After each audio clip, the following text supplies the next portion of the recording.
Good morning. I absolutely love starting my day with you all. If you can just drop in the comments where you are joining from so that I can say hello and good morning to you and thank you just for being here. This series has reignited so much of my passion and energy around public speaking, around personal branding and transformational leadership, supporting women to step into the spotlight. A lot of us on this journey, I told you all yesterday, I'm talking to the founders and the social impact leaders, those who are deeply ingrained in the work that we do, but you're not really realizing this other piece of how your personal brand, how your public speaking, how all of that combines to the effectiveness of the legacy building work that you're doing. If you're just now tuning in to this series, I'm Carlisha Bradley. I'm the founder and CEO of Amplify for Women. Amplify for Women is a leadership and public speaking consulting firm, and we support women who are on their path to and through executive leadership, supporting and building those skills in personal branding, public speaking, and how that allows for them to become transformational leaders, leaving a legacy and impact for the world to feel. So, we've been in this series now a week and a half. This is part 5.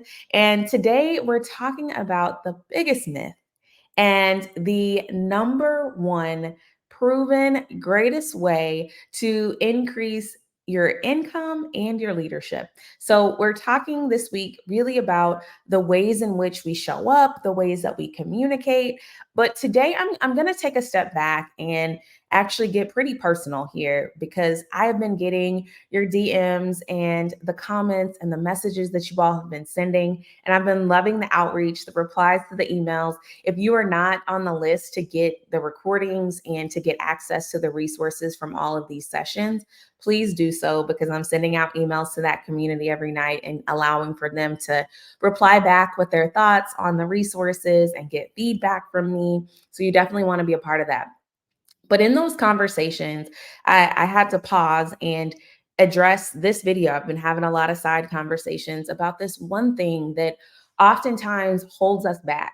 And I know that it held me back on my journey in leadership. And what I told you guys in one of the first videos, I believe, I started my pathway to executive leadership at 27 years old. I was the walking poster child of imposter syndrome. Okay. Like I had gone from the school based building into leading on a national team as a regional vice president. I wanted this job more than anything. I wanted to expand the impact of what I was doing, but I was like a fish out of water. When I tell you, I did not know what I did not know. And I also knew that. Am I supposed to be here?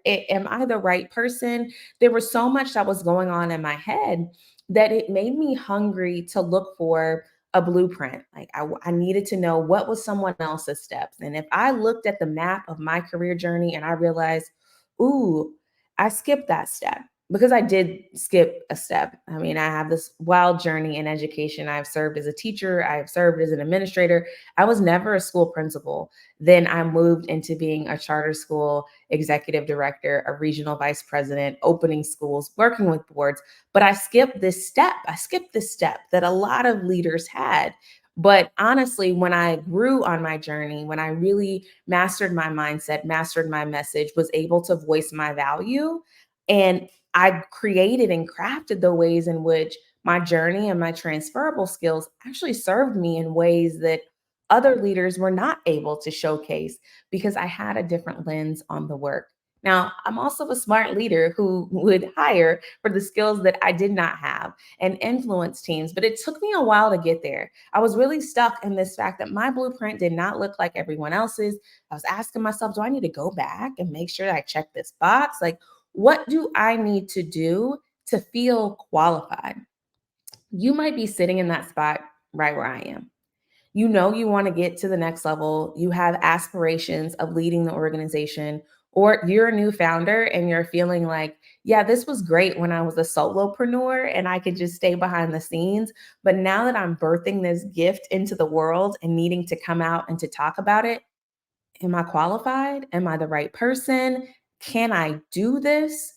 A lot of the work and the hard work that we're leading in and doing and driving towards, our first battle is in our minds. It's in our minds about, am I enough?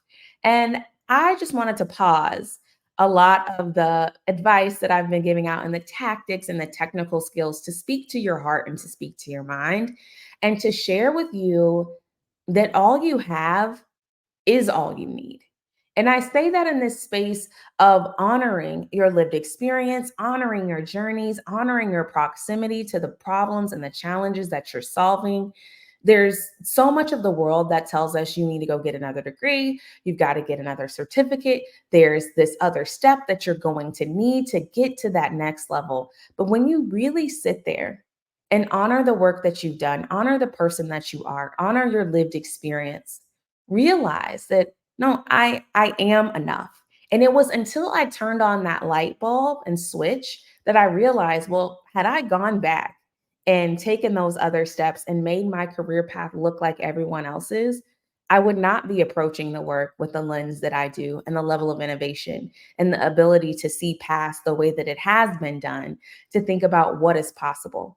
I would not be able to be rooted and really clear on what I value and what I believe in, and being able to articulate and to communicate that, because I would be too busy trying to live out what somebody else told me I should believe in, I should do, and the systems and the processes that I should follow.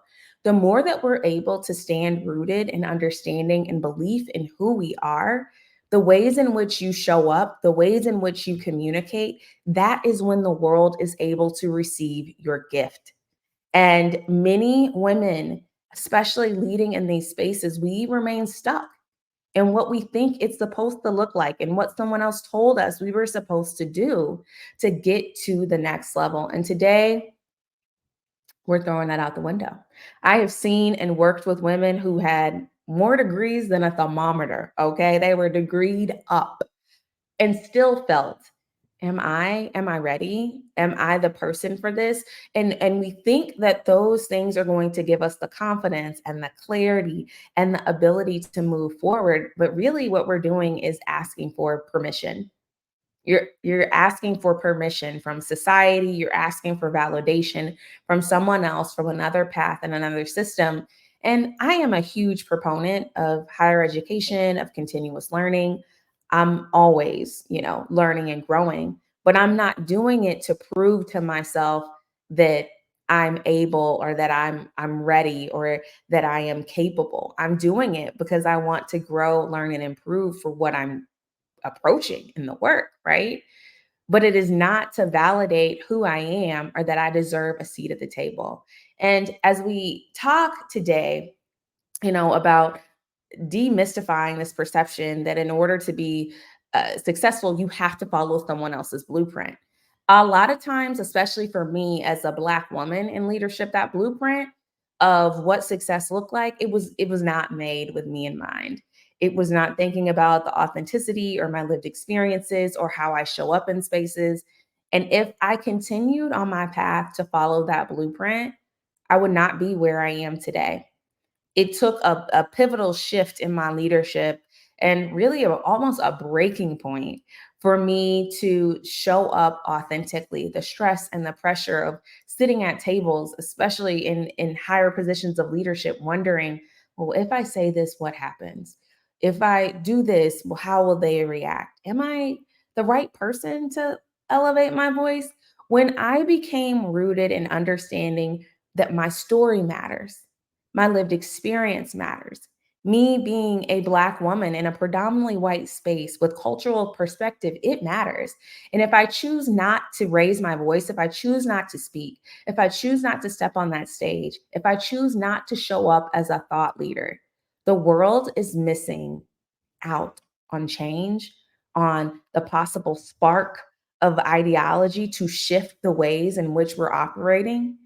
I am leaving this space not better than I found it. I'm leaving comfortable. And a lot of us are sitting in a space where you're choosing comfort, you're choosing to embrace fear, you're choosing to feel like, well, if there's a path that they told me, that is more clear to me than me navigating and figuring out myself what I stand for and what I bring into these spaces.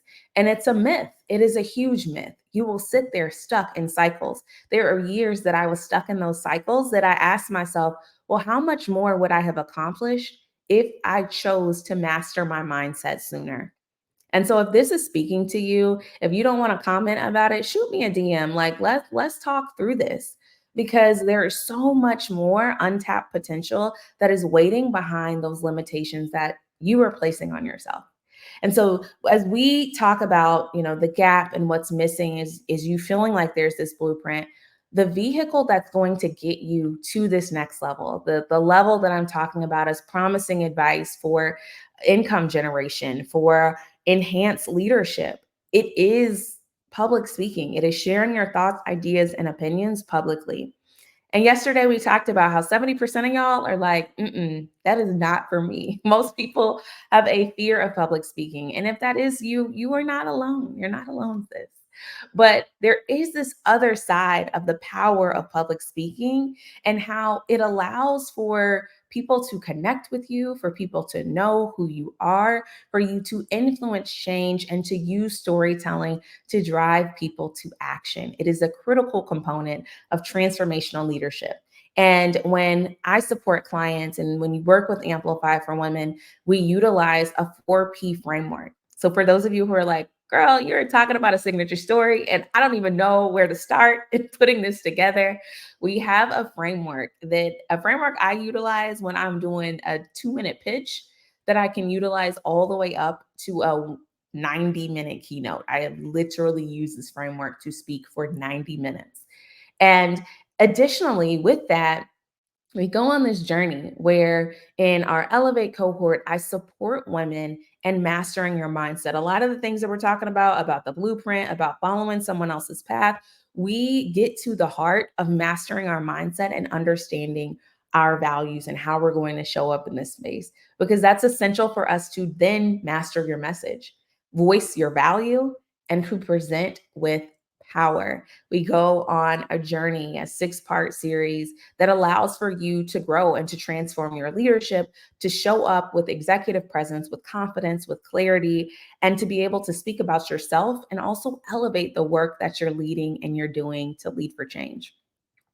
So when we talk, about moving past this place of fear, when we're talking about releasing ourselves from these expectations of what is supposed to look like or what people have told us is supposed to be done, or that voice that Tara Moore, she calls our inner critic in her book Playing Big, that voice that continues to cycle and telling us that maybe you're not enough. You're not the right person in this season. There's 3 truths that I need for you to understand. I paused in this series to get to the heart of these 3 truths for the women who are watching, for those of you who are saying, I really want to go to the next level, Carlisha. I just don't know that I'm ready. I don't know that I'm the person. I don't know that I have what it takes. I want to leave you with 3 truths today.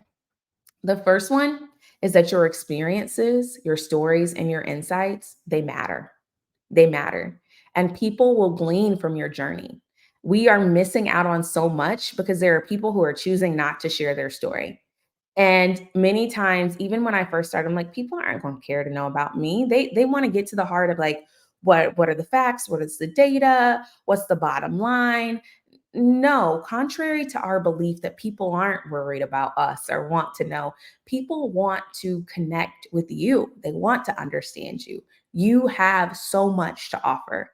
The second truth is that there's untapped potential in the ways that you're withholding your expertise.